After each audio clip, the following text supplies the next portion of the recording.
اور دوسرا المیہ یہ ہے، مری کے لوگوں سے میں یہ کہنا چاہتا ہوں کہ ان لوگوں نے لالچ کی خاطر، پیسے کی خاطر، دولت کی خاطر، کمائی کی خاطر اور اپنے حرص کی لالچ لوگوں کے ساتھ کچھ بھی تعاون نہیں کیا۔ جو لوگ کمروں کی بکنگ کرتے تھے اور کرائے وصول کرتے تھے، انہوں نے جو کرائے کم تھے ان کو زیادہ ریٹ پر کر دیا، 50,000 70,000 تک اس کو لے گئے۔ اب کتنے لوگ ایسے ہوں گے جو اتنی قیمت میں کمرے نہیں لے سکتے، بکنگ نہیں کروا سکتے؟ ان لوگوں کی اس بے حسی پر افسوس کیا جا سکتا ہے، ملال کیا جا سکتا ہے۔ انہوں نے بھی ان لوگوں کے ساتھ، ان پردیسیوں کے ساتھ جو اپنے شہر، گھر اور اپنے علاقے کو چھوڑ کر وہاں گئے تھے سیاحت کے لیے، اپنی خوشی کا اظہار کرنے کے لیے، اس کو دیکھنے کے لیے، ان لوگوں نے بھی ان کے ساتھ تعاون نہیں کیا۔ حتیٰ کہ وہ دکاندار جو پیسوں کی لالچ میں جو 10 روپے کا بسکٹ آتا تھا اس کو 300 روپے میں فروخت کیا، اور اگر کسی فیملی نے کہا ہماری گاڑی کو دھکا لگا دو، اس نے کہا 4,000 روپے وصول کر کے پھر میں گاڑی کو ہاتھ لگاؤں گا، پھر دھکا لگاؤں گا۔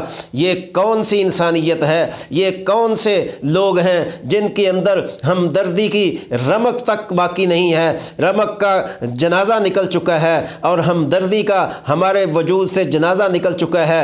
یہ کیا ہم مسلمان نہیں ہیں؟ ہمارے نبی صلی اللہ علیہ وسلم کا اسوہ حسنہ ہمارے سامنے نہیں ہے؟ صحابہ اکرام کی زندگیاں ہمارے سامنے نہیں ہیں؟ تابعین کے واقعات ہمارے سامنے نہیں ہیں؟ بزرگوں کے ہمدردی کے واقعات کیا ہمارے سامنے نہیں ہیں؟ اگر میں اس نشست میں بیان کروں تو ختم نہیں ہوتے۔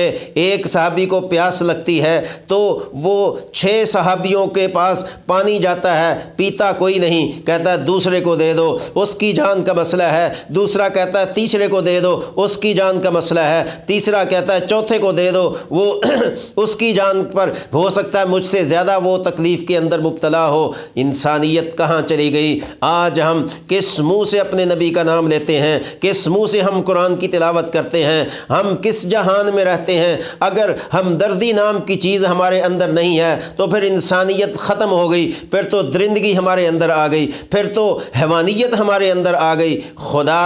خدا را اس اپنے طرز عمل کو تبدیل کیجئے اور اپنے آپ کو اسلامی معیار کے اوپر استوار کیجئے، تاکہ انسانیت اگر ہمارے سامنے بلا رہی ہو، انسانیت ہمارے سامنے تکلیف کے اندر ہو، انسانیت ہمارے سامنے مصیبت میں مبتلا ہو، تو ہمارا دل کرے ہم ان کی ہمدردی کریں، ہم ان کے ساتھ تعاون کریں۔ کتنے ہو سکتا ہے کسی کی جان ہماری ہمدردی کی وجہ سے بچ جائے اور اس کی زندگی اس کو مل جائے، اور اس کسی کو بچانے کے لیے اپنی توانائی بروئے کار لانا۔ قرآن کریم نے کیا فرمایا؟ وَمَنْ أَحْيَاهَا فَكَأَنَّمَا أَحْيَا النَّاسَ جَمِيعًا۔ کسی نے اگر ایک جان کسی کی بچا لی ہے، گویا کہ اس نے تمام لوگوں کی جان کو بچا لیا ہے۔ ایک جان پر اس قدر اجر ہے، تو اتنی جانیں چلی گئیں تو کیا انسانیت کے خون کے اندر سفیدی آ گئی ہے؟ ہمارے خون سیاہ ہو چکے ہیں، سفید ہو چکے ہیں